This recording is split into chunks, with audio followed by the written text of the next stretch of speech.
But Fred Andros had an airtight alibi for the night of Susan's murder. Andros and his wife had friends over to dinner that night. Fred Andros was despondent and upset. He wanted to know, I think he asked things like, who would do it?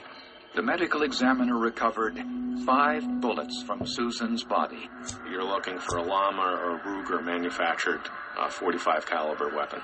We determined that Andros didn't have a registered .45 handgun, nor did he have a vehicle that fit the description of the vehicle that was leaving the scene.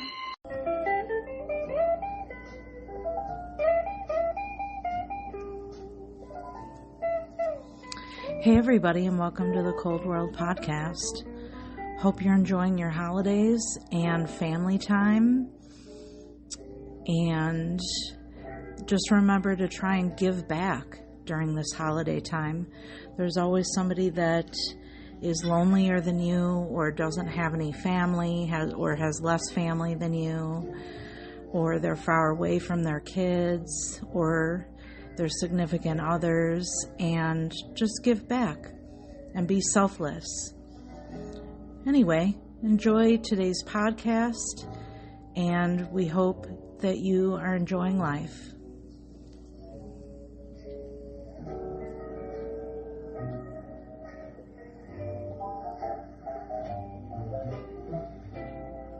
No. Is it your car? Yeah. When did you get it? It's my boyfriend's. When did you get it? He's had it for a little bit. Like, what's that? Like a week, 2 weeks, a year, 3 years? Do you want me to call him so I can get the insurance for you? Yeah, I need registration, insurance, and your driver's license. What's the problem? So, go ahead and put your hands behind your back. Why? Because I'm telling you that we're in a traffic stop. Yeah. You're not listening. Okay. Okay. 7 direct and route. She's detained, Carlsbad. So you're detained. Why?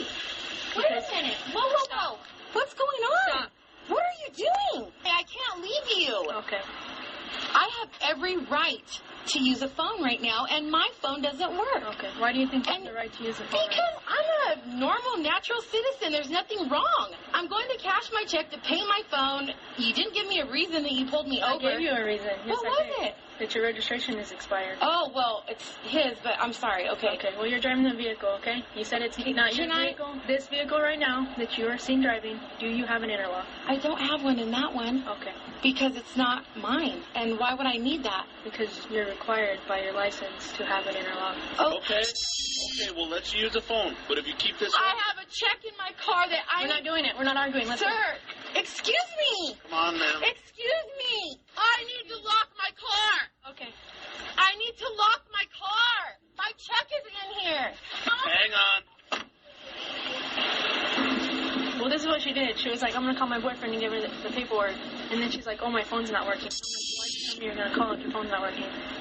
And then she was like, I'm like, what's your name? She's like, and then she's not answering. I'm like, what's your name? She's like, Sarah. And I'm like, you know what I mean? Don't. She knows her license status. No, she does. She's playing stupid. Yeah, I know. If you want to ask her again, I don't know if that's who's even the registered owner of the car. Hey, don't open that door. Sir?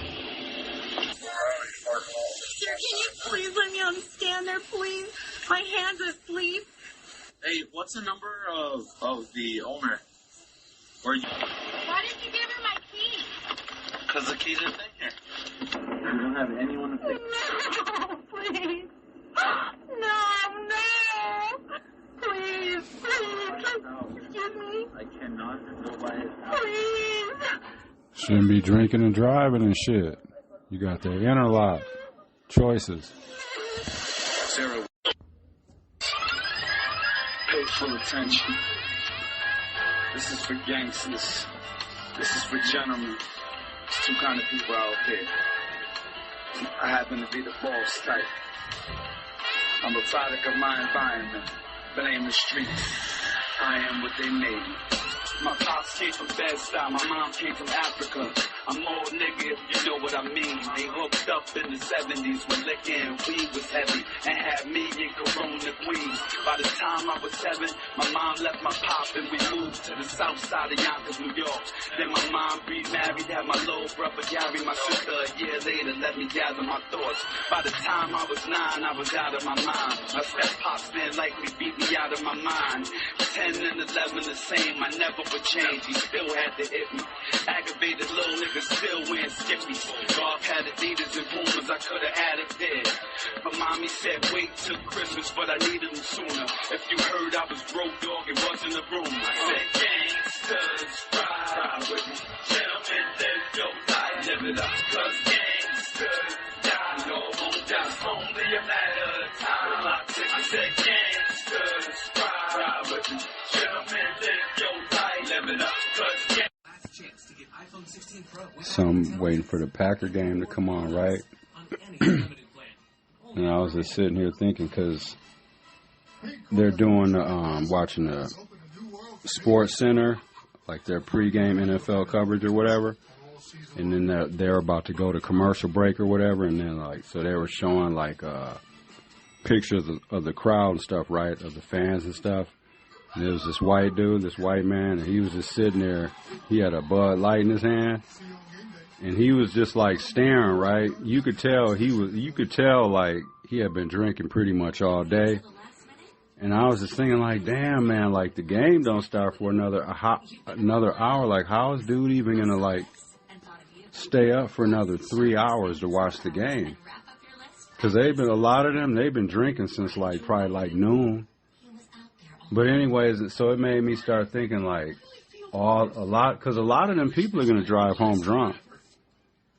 And I know a good number of them probably live right by the stadium and stuff, so they just walk or whatever, and that's cool, right?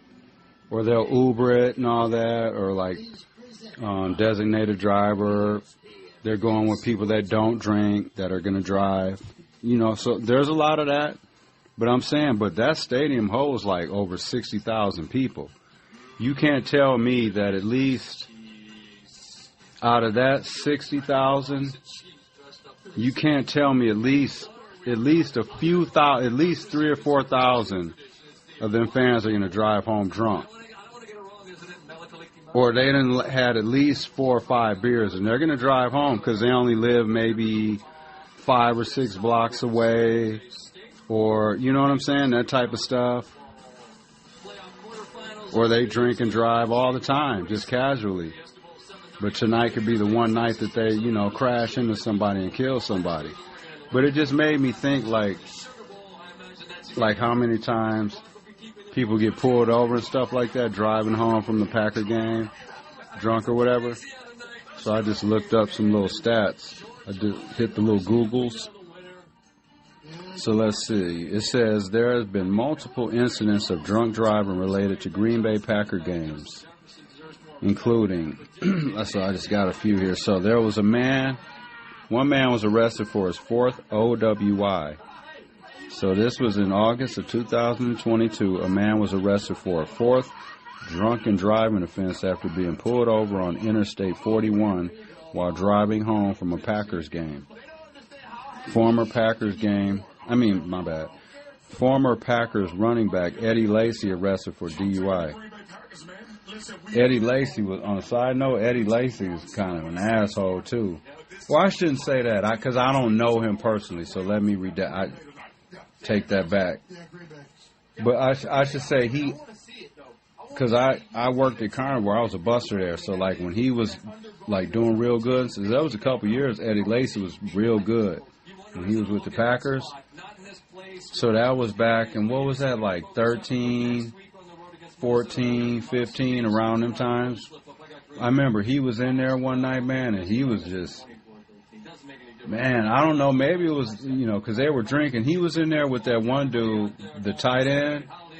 Was that Brian Bostic? The dude that messed up in that one game. Was it in the Seattle game? And he had touched like the onside kick or something like that. Y'all remember that? It was something with the onside kick. Dude fucked up. It was that dude.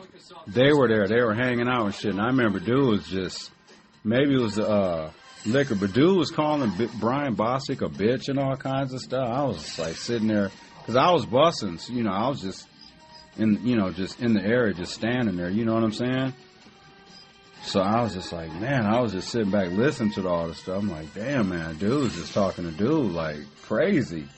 But yeah, dude used to just act, because they used to come in there, Packer players, they used to come in there pretty regularly, certain ones and stuff. A lot of Brewer players come up in Carnivore and stuff like that and stuff. But yeah, I just remember that night. Yeah, dude was, but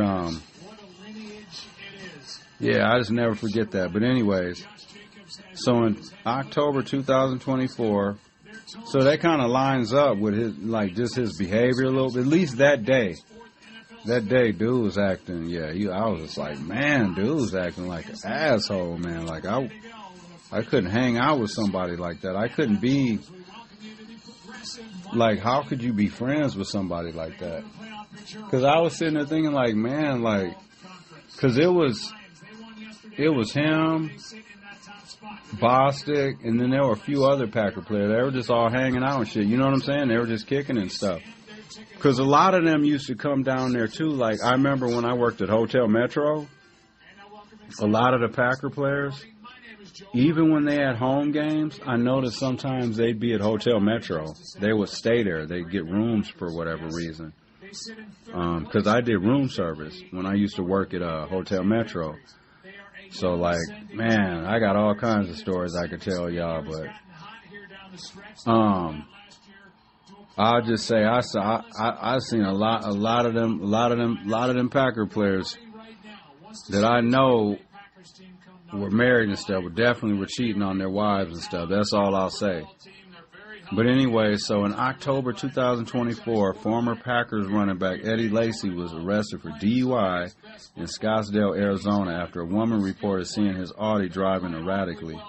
Lacy's BAC was .325, which was over 4 times the legal limit in Arizona. In many states, super drunk driving is defined as BAC of 0.15 or higher. These charges are often considered aggravated offenses, even for first-time offenders. Yeah, I couldn't hang out with people like that.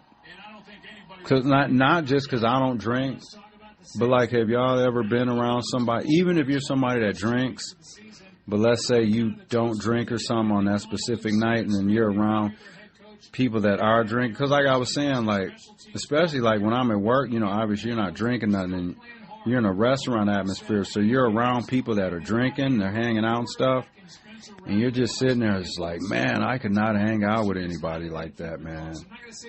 Like, I couldn't have friends like that. That are just, because some people don't know how to hold their liquor, they start like acting off, just like disrespecting. And then sometimes, like, you're hanging out with your boys and shit, it's like sometimes you always have it's always one friend that, like, can be the one that can, like, be the shit starter, end up saying something, and, like, potentially getting the rest of y'all into a fight. Like, I don't like being around that kind of energy no more. But yeah. Let's see. So they're talking about, oh shit, what's this? It's a DUI task force blitzing Packer fans. It's good. They should start cracking down on that, man, because they're putting other people at risk. When you're driving around drunk and stuff, you're thinking, oh, I'll make it home. I do this all the time and shit. And then all it takes is for that one time for that liquor to hit you a little different, and you're woozy and you're driving and shit. Let's see what this is from. This is from Booker Law Group. It says DUI task force blitzing Packer fans. As the professional football season winds to a close, this is emotions begin to heighten as teams compete to make to the final game of the season, the Super Bowl. Fans become wrapped up in the successes and failures of their teams. Green Bay Packer fans are some of the most diehard fans out there. That's right. And some Wisconsin police departments believe that a number of Packer fans will get carried away by the time their enthusiasm for their team and overindulge while watching the NFC divisional playoff game. So this is from, this is from 2012. Whatever. The Brown County OWI Task Force plans on targeting Lambeau Field for a sting operation to catch drunk drivers. Well, actually, this is good because this is from 2012, so this lets you know what this was over 12 years ago. So this lets you know, like, that it's an issue. Man, like, I'd be nervous because, like, as me, like, as someone that don't drink, I'd be a little nervous, like, leaving out. Let's say I went to a Packer game and stuff like that, and, you know, you're heading out and, like, going home or, you know, wherever it is you're going after the game lets out, and then you're driving and you're knowing, you know there's people around you that left that game that are driving drunk. But that's what I was saying. There's over 60,000 people in that stadium. Even if 2,000 people are leaving out of there driving home drunk, or 4 or 5 beers in, or whatever, you know what I mean? That's dangerous. That's a lot of cars. That's a lot of vehicles. Because what's the average weight of a car? Like, about at least a ton, right? That's 2,000 pounds, a ton is. Yeah. Lambeau sting operation. About 10 to 15 officers from task force will be participating in the 4-hour operation on game day. The officers wearing special vests and driving marked vehicles will not be on Lambeau Field property itself. Instead, they will patrol the surrounding area looking for intoxicated drivers. If the Packers make it to the NFC Championship game, the task force will be patrolling that game as well. Nice. Let's see. Cool. That's good shit. That makes me feel safer. All right, y'all. Wait, let's see this. Is drunk driving common after Green Bay Packer games? Is drunk driving common after Green Bay Packer games? This is from the Booker Law Group as well. This is from 2017. So y'all can see it's been an issue or top, you know what I'm saying, for pretty much ever. The Green Bay Packers are an icon in the NFL. They've won multiple Super Bowls and the Lombardi Trophy. The Lombardi Trophy is even named after the groundbreaking coach. Legends like Brett Favre, Reggie White, and Bart Starr have all worn the team's jerseys, and the fan base is so dedicated that the waiting list for season tickets is years long. Suffice to say, football is king in Wisconsin. The Packers are well loved. Tailgating going to home games is a tradition year in and year out, especially since quarterback Aaron Rodgers ensures that there's anyways. It says almost every other person is intoxicated after a big game. It says one thing to remember about pro sporting events is that they do increase the odds of drunk driving. See, tens of thousands of fans pack the parking lots around the stadium.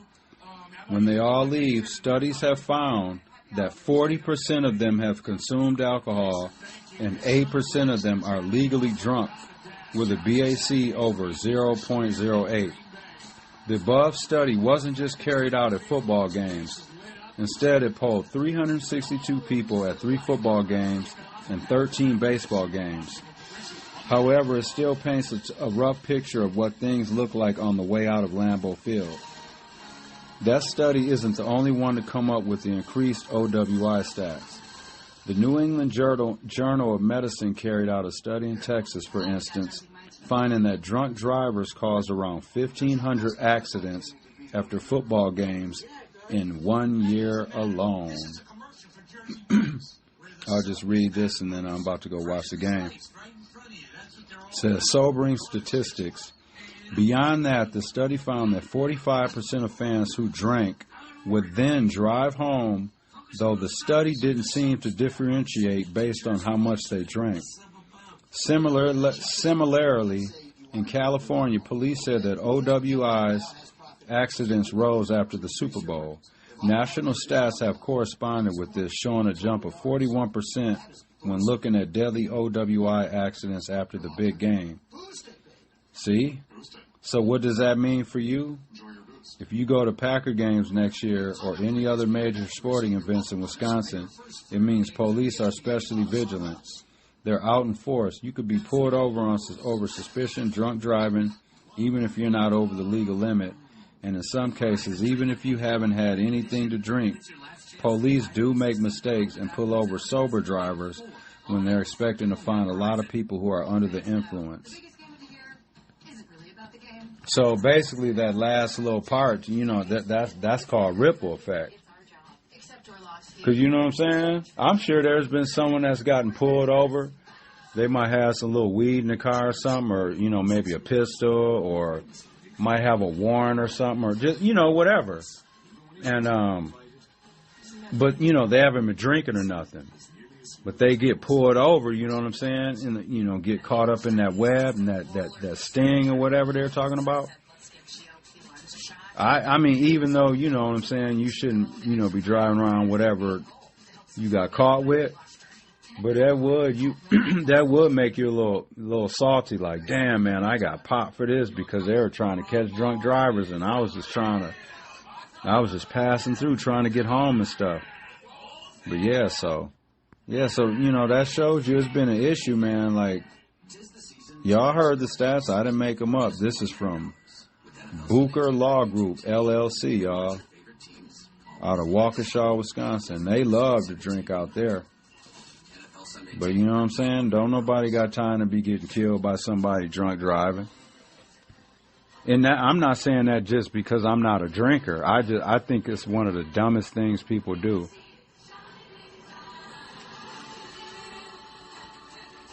Cause like that, yeah, man, yeah, that bothers me. I'll always speak out against that stuff. Smoking weed too and all that. I can't stand people that smoke weed and then get in the car and drive around. I think that's one of the dumbest things too. It's like you can't wait till you get home or wherever you're going to smoke. Like you gotta light one up and then get in the car or smoke and drive in the car and all that. Like that's like high school stuff. Like I was doing that in high school. But yep, all right, y'all, about to watch this game. Go Pack, go! Because if the Packers win tonight, they secure a playoff spot. Yep. Let's go, y'all. Let's go, Pack, go! All right, y'all. Finish enjoying the holidays. Stay safe. Stay safe. And do something good for somebody, y'all.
Classic Lorraine quiche. And Ding Dong, Holster's Ding Dong. What's that quiche for? For us this morning. Oh, for real? Yeah. Oil weed? What's oil weed? Still weed. Oh, I thought it said oil weed. It does look like an oil, doesn't it? And French silk pie. Oh no, cookies and cream cake. Yeah. Nice. Let me see how these posters are. Check the date. I was like, oh, I'll get a quiche for the morning. Check the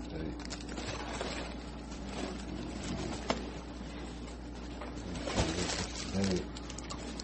February, okay. Wait. February 19th, okay. Let's see.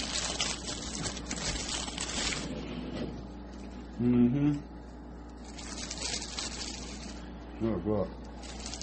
I'm going to make like an aioli with this, and garlic and lemon juice. Okay. If I have the lemon juice in When you making that? I'll make it tomorrow. Okay.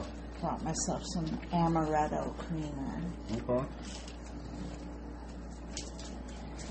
Oh, I'm going to see if Molly wants some of the cream.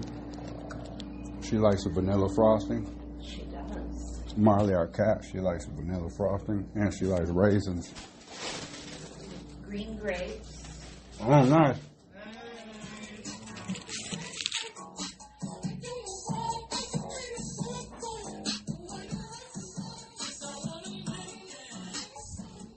Let's see what the Bucks are doing. Banged up with that shoulder, and to your point, fighting through it and looking good. Bucks are smashing the Bulls, baby. Hey, baby. Yeah. Bucks are crushing the Bulls. Oh, nice. Mm-hmm. That's always a good thing. You know what I like more as an adult? What? Fritos. Yeah. I didn't used to like Fritos that much. I feel like it was a luxury item. Because you say y'all didn't used to get snacks all like that. My mom did my junk because she would eat it, you know. Mm-hmm.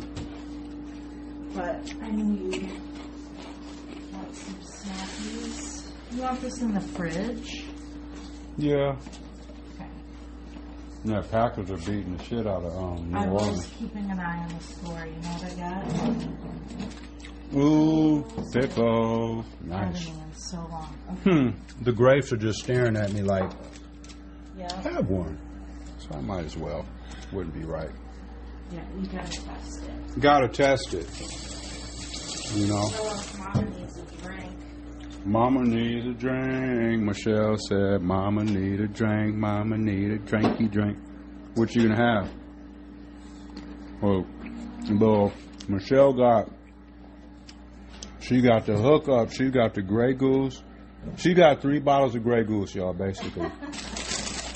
So, she's good. Yep. Okay. And then I had this bag in the trunk. So I The little Aldi bag? Yeah, so I kind of combined stuff. Shout out Wiley Wallaby. Their licorice. That stuff is good. Oh. Is this Australian licorice or something? Yeah. Wiley Wallaby, soft and chewy, classic red. This is strawberry. It's good. I think we had a couple sticks left. Yep. Oh, and my little tray. Oh, it's not ready. It's not working. It's not ready. I did that like 3 times last night. Mm-hmm. I have to complain about that. I just don't feel like... Right now. All they're going to do is bring in another refrigerator. For real. Michelle's about to make a drink. Y'all want to make a drink with her real quick? We're going to watch the Packer game. Ready? Yeah. Nice. Michelle deserved it. Just had some me and Joe time. Joe's her son. Y'all know that by now. Yeah. I think they've heard his name on here enough. Yeah. You know. He said I'm his best friend. That's awesome. Yeah. Yeah, here, toast to that. Wait, let me get me a glass of water. You know, y'all know I don't drink and shit. Let me get a Would you like a sip of the rest of this? Yeah. Shout out Simple Truth. The pomegranate cranberry. Probably wouldn't get the pomegranate cranberry next time. What do you think you would get? Sorry, y'all, real quick. What would you get next? Something a little bit sweeter. Okay. Like it's kind of bland. So cheers to that, though.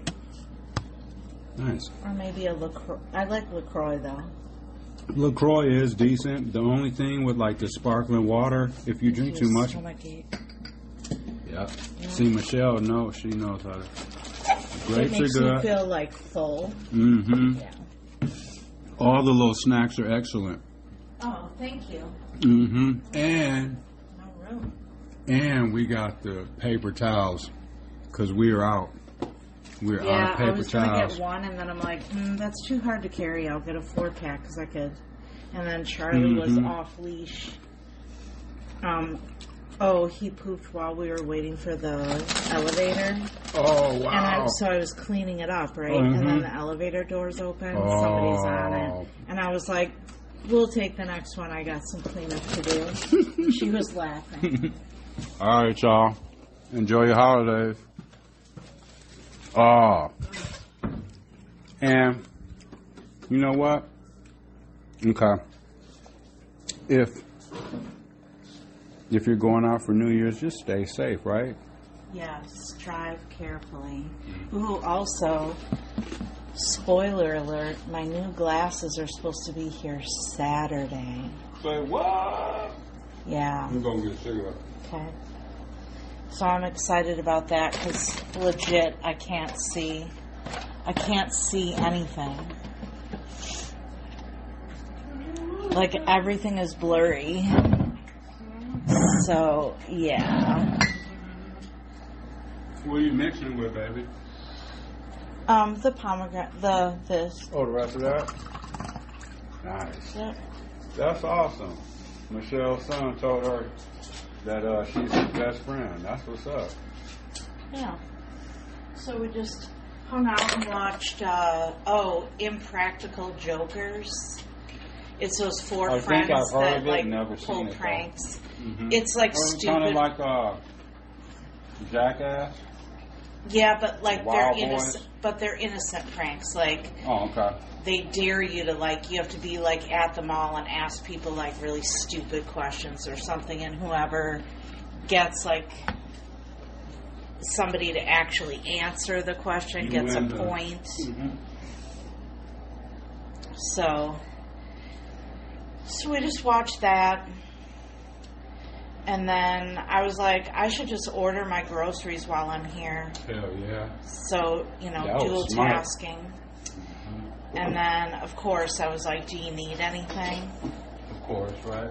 I mean, I'm not going to order my shit and be like, oh, sorry, your fridge is empty. You got shit coming. Especially during the holiday season, too. Yeah, so he just needed, like, some staples. You want to make sure everyone's eating good. Yeah. Not stressing about, like, little basic calories. Yeah, and he doesn't eat, like, processed food or anything like that anymore. So, like, good. if you can't... So, basically, I was about to say, basically, because healthy. So, basically, he's got to get his chewing stop. Yeah. He's eating he chews our other pug's face. So he's got to get his eating together, basically. Yeah. Change his diet all around. Yep. So. Yep. And sometimes that can get pricey. Mm-hmm. I'm going to give Chewy a little break. I know you're all excited.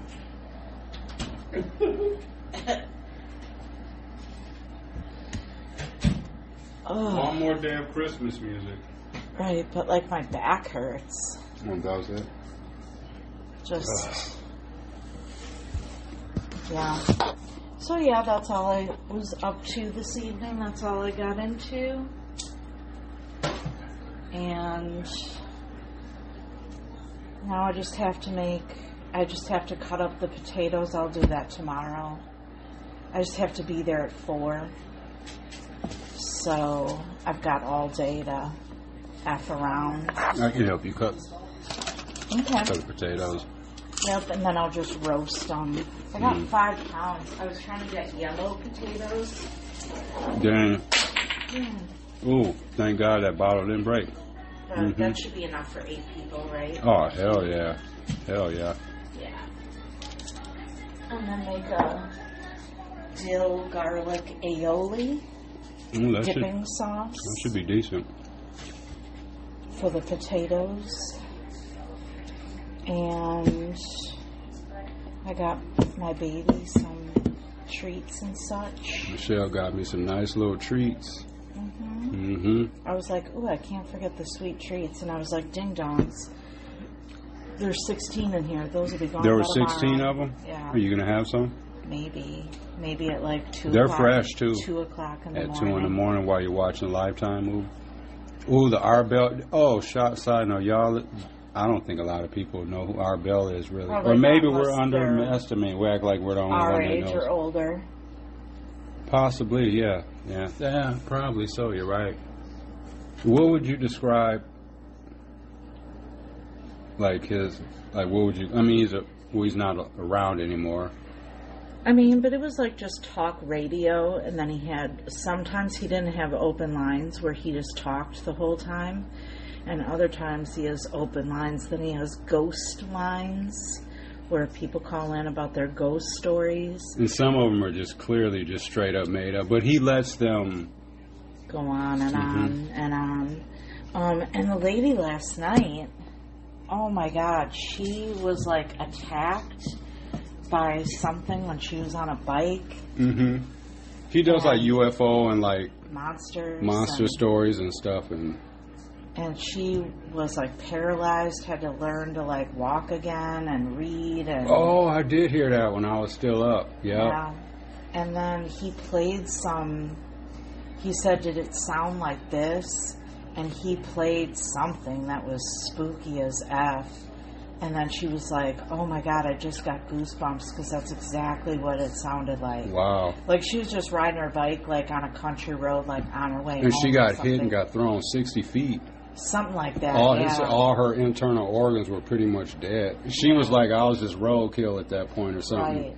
And there was like a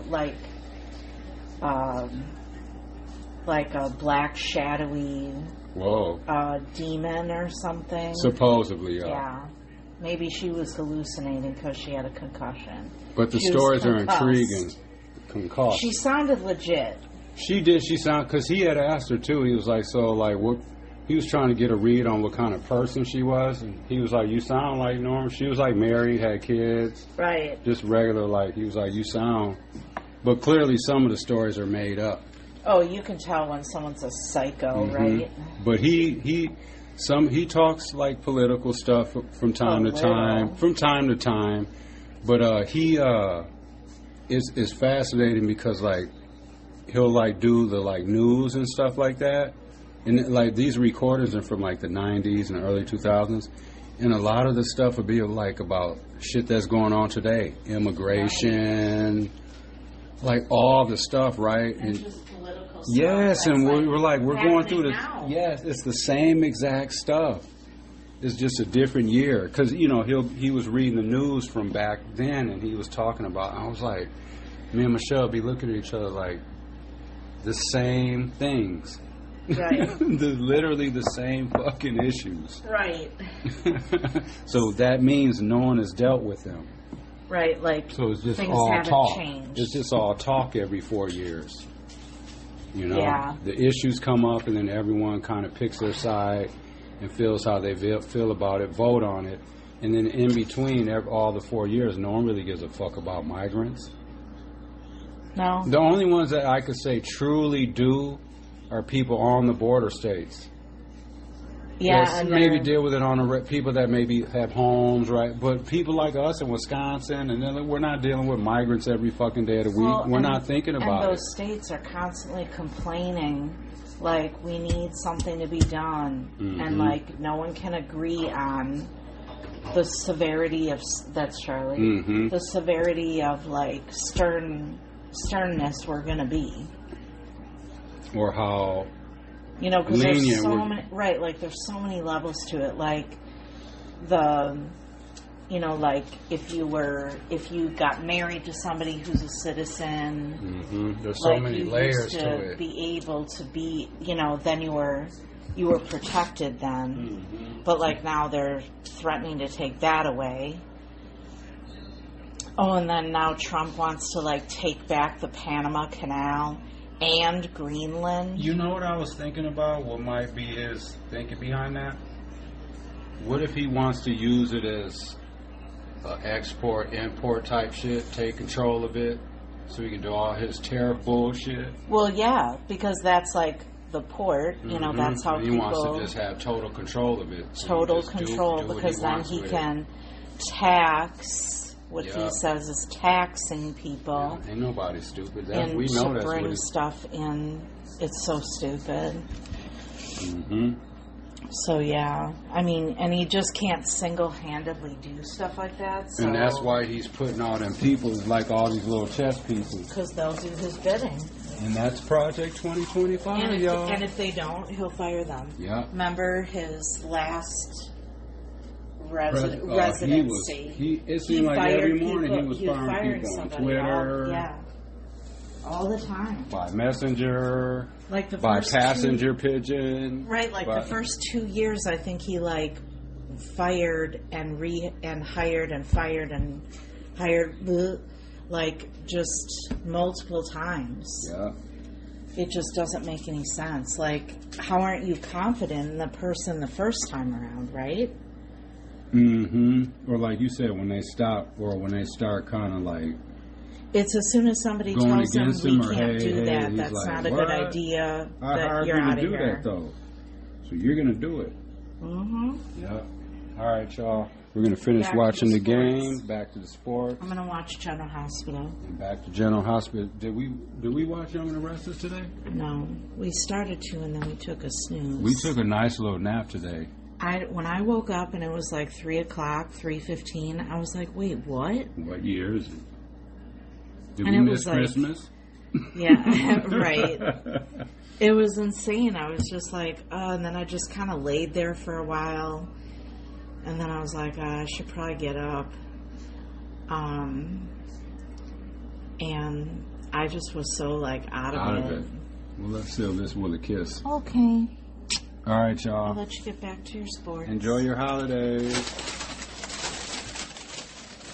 Are you done with these? Yeah, with the Fritos. All right, y'all. Peace. Packers are winning. It's halftime, y'all. 21-0. I can see your frustration. Just what upset you most by the way that the reporter just said it? There was just a miscommunication there at the end of the half with the officials with the clock. That's the Saints interim head coach. He's pissed they're losing. We don't care. See what the Bucs are doing. Bucs are chasing. Go, man. Get that board, man. Push it, man. Get to the middle of the floor, man. Pass that. Yeah. Go post up, Bobby. Mouse in the house. Back to him. Mouse in the house. Porter, Bobby, Mouse in the house. Good move, boy. Bucket. Shoulder shake, and there's the finish. Bobby Portis now matches Chris Middleton with 19 points. I put Bobby Portis in my DraftKings lineup, too. Let me see how it's doing. All right, y'all. Oh, and I put Brooke Lopez in there, too. From the Southeast Asian capital city of the Philippine Islands, 7,107 islands. That's a lot of islands, not all of them occupied. Manila. Hey there, everybody. I'm Art Bell, and this is Coast to Coast AM. Friday night, Saturday morning edition. I'm filling in for George Norrie, who has a well-deserved day off this day. He doesn't take very many days off, that's for sure. So I get a 3-day weekend, 3 days with all of you. And it's going to be it's going to be a very interesting night. The webcam photograph, late breaking news first. Earthquake, Andaman Islands, India region, not a good place, Andaman Islands. This is our Bell. This is who Michelle and I were telling y'all about. He's not around anymore. He killed himself, or supposedly he OD'd on. Let me ask Michelle. Hey, baby, how did they supposedly say our Bell died? I believe it was an accidental overdose. Allegedly? Yeah, I don't think it was suicide. Like, he didn't leave a note, so... Oh, really? Because I know he was down and out about his wife passing. Yeah, and I think he was using, like, prescription medication. Oh, okay. You know, and then it just... I'm playing some little clips in there so people can get a little... You know what I mean? To see what our Bell's about. What's going on GH? Do you want to tell me why you took me away from my Christmas Eve? I don't know. Oh, that's, what's her name from Santa Barbara? Santa Barbara. Y'all remember Santa Barbara? People don't remember that. There might be some people that our age. Did you ever watch Passions? Yeah, that one was weird though. Yeah, with the witch and the little they started acting all doll strange. that was like came to life only with her. You remember the first? Oh yeah. You remember the first soap opera Sharon was on? Oh, Valley of the Dolls or yeah, something? It came on late at night. It was a 30-minute little soap opera. We're going to have to find like that on YouTube. Mm-hmm. All right, y'all. Play. Some of them are from before we got her. She is a Philippine cat. She is a Filipina. And so they are war wounds, some of them. And some of them have been acquired here in the act of play. Not fighting, but play. It is Christmas. Merry Christmas, everybody. Christmas here in the Philippines, in Southeast Asia, is incredible. And it is traditionally a time when we, on Coast to Coast AM, reflect. And we will reflect next week in doing the predictions for 2007 and reviewing the psychic knowings of you all for the previous year, about 2006. Always kind of fun to do. But we might reflect in a different kind of way this night. I'm an avid reader. I read and I read and I read. And recently I read a book by my friend Dean Koontz called Life Expectancy. I wonder how many of you have ever read this book. All right, y'all go check our Bell out. I don't know who Dean Koontz is or anything about that book or anything, so I don't know if it's good or bad, but... It's about this man named Talk. Let me read you what it says in the back of the book. Life expectancy. Before he died, on a storm-racked night, Jimmy Talk's grandfather predicted there would be 5 very dark days in his grandson's life. 5